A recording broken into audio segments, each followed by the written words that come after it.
pertama kita akan belajar tentang simple present tense ya. Apa itu simple present tense? The meaning of simple present tense adalah tense yang digunakan ketika suatu kejadian sedang berlangsung saat ini atau kejadian yang berlangsung berulang kali atau kebiasaan. Tenses ini merupakan tenses yang paling sering digunakan dalam bahasa Inggris. Kegunaan simple present tense antara lain adalah untuk menyatakan kebenaran mutlak. Kebenaran mutlak maksudnya adalah kebenaran yang nggak bisa dibantah. Contohnya, matahari terbit dari arah timur. Pernyataan itu termasuk fakta. Jadi, kalau kita ubah dalam bahasa Inggris, kita harus menggunakan simple present tense. Matahari terbit dari arah timur. Bahasa Inggrisnya, the sun rise in the east. Kemudian menyatakan habit atau kebiasaan. Habit atau kebiasaan adalah kegiatan yang dilakukan secara berulang-ulang. Misalnya kebiasaan kamu bangun tidur, kebiasaan pergi ke sekolah, kebiasaan makan siang, dan lain sebagainya. Contohnya, saya selalu pergi ke sekolah pada pukul 6 pagi. I always go to school at 6 o'clock in the morning. Kemudian adverb of time, keterangan waktu every atau setiap biasanya plus kata yang menunjukkan waktu. Keterangan waktu yang diawali oleh every biasanya diletakkan di akhir kalimat. Contoh always, usually, often, sometime, rarely, hardly, or never. Semua adverb of time ini biasanya diletakkan setelah subjek kalimat. Contoh, he usually come to class early.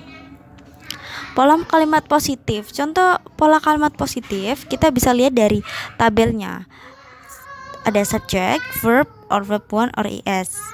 Kita disesuaikan dengan subjeknya ya. Kalau subjeknya I, you, we, they, or plural subject, kita menggunakan verb 1. Kalau she, he, it, or singular subject, kita menggunakan verb 1 s or es. Subjek tunggal, singular subject. Jika objek dalam kalimat merupakan objek tunggal atau singular subject, kamu bisa menambahkan kalimat present tense dengan rumus S plus verb 1 S or es. Wah, di belakang kata kerjanya ditambahkan akhiran S atau S nih. Akhiran IS digunakan untuk kata kerja yang berakhiran huruf H, S, Z, dan X. Contoh kalimatnya a bee buzzes around flour. A mixer mix eggs, flour, and sugar together. Sedangkan untuk kata kerja lain memiliki akhiran huruf selain yang sudah disebutkan di atas. Silakan tambahkan imbuhan s. Misalnya, dolphin use whistle sound to communicate with others. And then pola kalimat negatif. Pola kalimat negatif atau simple present tense. Pola kalimat negatif kita bisa lihat dari tabelnya ya, tergantung subjeknya. Ketika subjeknya I, you, we, they, or plural subject, kita menggunakan do plus not and verb 1. Ketika subjeknya ze, he, it, or singular subject, kita menggunakan does plus not plus verb 1. Example, pola kalimat negatif simple present tense adalah subjek diikuti dengan do or does lalu not dan verb 1. Penggunaan do or does ini tergantung dari subjek kalimatnya ya, seperti di tabel sebelumnya. Kalau subjek tunggal or singular subject maka menggunakan does, tapi kalau subjek jamak or plural subject menggunakan do. Jangan lupa karena bentuk kalimatnya negatif, kita harus tambahkan not. Contoh kalimatnya, I do not clean my room. She does not exercise because she is busy. Ratu does not eat vegetable.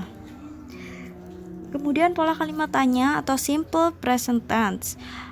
Pada kalimat tanya, pola kalimat tanya interrogatif yes or no question. Yang pertama kita lihat tabelnya menggunakan do dan does sesuai dengan subjeknya ya. Kalau subjeknya I, you, we, they, atau plural subject menggunakan do plus verb 1 plus question mark. Kalau subjeknya she, he, it, or singular subject menggunakan does plus verb 1 and question mark. Pada pola kalimat tanya yes or no question or do does diletakkan di awal kalimat lalu diikuti oleh subjek dan verb 1. Tambahkan juga question mark. Pembagian penggunaan do dan does sama dengan sebelumnya. Contoh kalimat, does he eat pork? Do you play the guitar? Do they clean the classroom? Does she go to the hospital? Pola kalimat tanya simple present tense. Pola kalimat tanya interrogatif WH question atau what, who, when, where, why, how question. Selanjutnya kita bahas tentang kalimat tanya yang mengandung unsur 5W plus 1H, yaitu what, who, when, where, why, dan how. Untuk pola kalimat W dan H question ini mirip dengan yes or no question ya. Bedanya, kita akan letakkan question word di awal kalimatnya. Contoh kalimatnya, where do you live? Why does she learn English? How do they write these letters? When does she watch the movie? Kita bisa lihat dari tabelnya ya. Kemudian pola kalimat simple present tense yang menggunakan be. Pola kalimat positif, contohnya subjeknya I. Kalau subjeknya I, be-nya menggunakan am, I am, complement. Kalau subjeknya you, we, they, are plural subject, be-nya menggunakan are plus complement. Kalau subjeknya she, he, it, or singular subject, is menggunakan is plus complement. Pola kalimat negatif sama aja, cuma sama seperti pola kalimat positif, cuma sebelum complement kita tambahkan not. Pola kalimat simple present tense yang menggunakan be adalah subjek kalimat. Kita langsung masukkan be lalu ikuti dengan noun, adjective, and adverb. Ada 3 macam, yaitu am, is, dan are. Penggunaannya tergantung dari subjek kalimatnya.